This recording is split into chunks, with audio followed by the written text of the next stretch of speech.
గట్కేసర్లో తల్లితో పాటు ఇద్దరు పిల్లలు బలవన్మరణానికి పాల్పడ్డటువంటి ఘటన ఇంకా మిస్టరీగా మారింది. దీనికి సంబంధించి తాజాగా కొన్ని సీసీ కెమెరా విజువల్స్ బయటకు రావడం జరిగింది. విజయారెడ్డి కేసులో ఇప్పటికీ ఇంకా చిక్కుముళ్ళు విడట్లేదు. ఆమె చనిపోవడానికి పిల్లలతో పాటుగా బలవన్మరణానికి పాల్పడడానికి గల కారణాలు ఏంటి, అంతగా ఆమెను ఎవరైనా ఏమైనా అన్నారా, ఒంటరితనం అని అనుకున్నప్పటికీ కూడా ఇంకేదో ఉంది దీంట్లో అనేటువంటి కోణం మనకు కనిపిస్తుంది. ఈ నేపథ్యంలో తాజాగా సంచలనమైనటువంటి దృశ్యాలు బయటకు వచ్చాయి. విజయారెడ్డి ఎక్కడెక్కడైతే రైల్వే ట్రాక్ మీద వెళ్ళిందో దానికి సంబంధించిన విజువల్స్ అన్ని కూడా బయటకు రావడం జరిగింది. అత్యంత కీలకమైన గుండెల్ని పిండేసేటువంటి ఆఖరి దృశ్యాలు ఇవన్నీ. మిమ్మల్ని కలతకు గురి చేయవచ్చు, కానీ ఈ వార్తను మనం అసలు ఏం జరిగిందో తెలుసుకునేటువంటి ప్రయత్నంలో భాగంగా పూర్తి వివరాలు సేకరించే ప్రయత్నం చేస్తున్నా. ఆ ముగ్గురు ప్రాణాలతో ఉన్నటువంటి చివరి క్షణాలు చెర్లపల్లి రైల్వే స్టేషన్లోని సీసీటీవీ కెమెరాలో రికార్డ్ అయ్యాయి.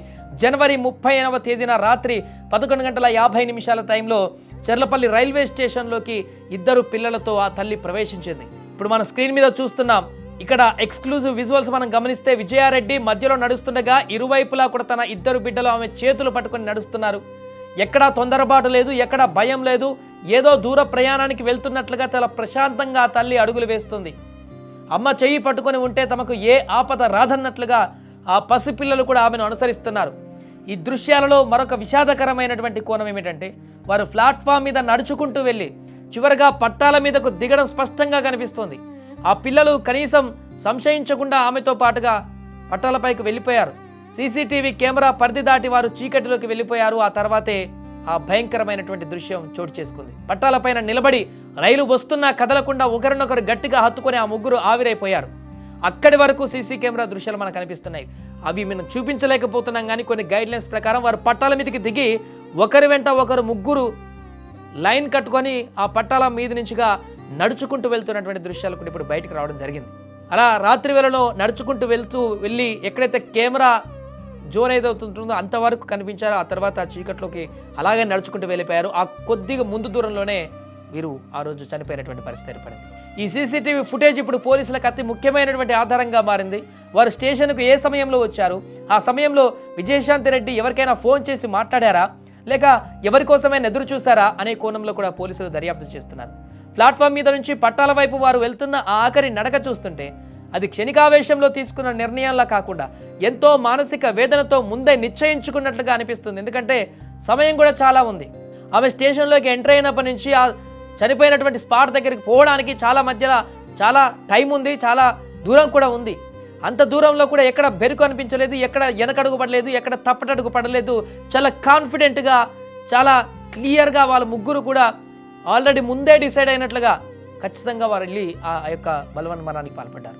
మృత్యు ఒడిలోకి వెళ్ళడం అందరినీ ఇప్పుడు కలిసి వేసింది. వారంతా కూడా అసలు ఎవరికి అర్థం కావట్లేదు ఎలా చనిపోయారు. పెద్ద పిల్లలు వారెలా ఒప్పుకున్నారు, తల్లి బలవన్మరణం చెందుదామంటే పిల్లలు ఎలా ఒప్పుకున్నారు, ఎలా ముగ్గురు కలిసి ఈ యొక్క ఘాతకానికి పాల్పడ్డారన్నది అర్థం కావట్లేదు. ఎంత హృదయం కలిసివేసి ఉంటే ఇలాంటి దారుణమైనటువంటి నిర్ణయానికి తీసుకుంటారు. ఒంటరితనం ఒకటే కారణం అయ్యుండకపోవచ్చు అనేటువంటి వాదనలు ఇప్పుడు బలంగా వినపడుతున్నాయి. విజయారెడ్డి ఈ రకమైనటువంటి దారుణమైనటువంటి నిర్ణయం తీసుకోవడం వెనుక ఆ పిల్లలకు కూడా ఎక్కడో ఒక దగ్గర హృదయం గాయపడి ఉంటుందనేటువంటి ప్రశ్నలు ఇప్పుడు ఉత్పన్నమవుతున్నాయి. ఆ రకంగా కూడా దర్యాప్తు కొనసాగిస్తున్నారు. ఇప్పుడు ఏమాత్రం కూడా బెరుకు లేకుండా, ఏమాత్రం కూడా తల్లిని కొంత మారేస్తున్నట్టుగా కూడా ఏం లేకుండా పిల్లలు కూడా ఆల్రెడీ ప్రిపేర్ అయినట్టుగా ఇది ఖచ్చితంగా జరగాల్సిందే అనేటువంటి విధంగా వాళ్ళు వెళ్తున్నటువంటి దృశ్యాలు చూస్తే ఏదో జరిగింది, వారు కూడా గాయపడ్డారు. ఏదో విషయంలో ఎవరో ఇబ్బంది పెట్టి ఉంటుంటారు. తీవ్రమైనటువంటి హృదయ వేదన పిల్లల్లో కూడా ఉంది. అదేంటనేది తెలియట్లేదు ఇప్పుడు. అందుకనే ఫోన్ కాల్స్ కానీ, ఆమె గత కొద్ది రోజులుగా ఎవరెవరితో మూవ్ అవుతుందో కానీ, తన అన్న రెగ్యులర్గా వస్తూ ఉంటాడంట వారితో కానీ, ఇంట్లో ఉండేటువంటి అమ్మతో కానీ, అమ్మతో మాట్లాడితే అన్నీ తెలుస్తాయి. వీటన్నిటి కోణాల్లో కూడా పోలీసులు ఇప్పుడు పరిశీలిస్తున్నారు. ఇంత దారుణమైనటువంటి నిర్ణయానికి ఎందుకు వచ్చారనేటిది అన్ని కోణాలను కూడా చూడాల్సిన పరిస్థితి ఏర్పడింది. ఇప్పుడు కేవలం ఆ ఒంటరితనం కారణంగానే మేము చనిపోయామంటే దాన్ని యాక్సెప్ట్ చేసేటువంటి పరిస్థితి కనిపించట్లేదు. ఇక్కడ నైబర్స్ కానీ, బంధువులకు కానీ ఎవరికైనా కూడా ఇది యాక్సెప్ట్ చేసేలా కనిపించట్లేదు. ఏదో జరిగింది, విజయారెడ్డితో పాటుగా పిల్లలకు కూడా హృదయం ఎక్కడో గాయపడింది.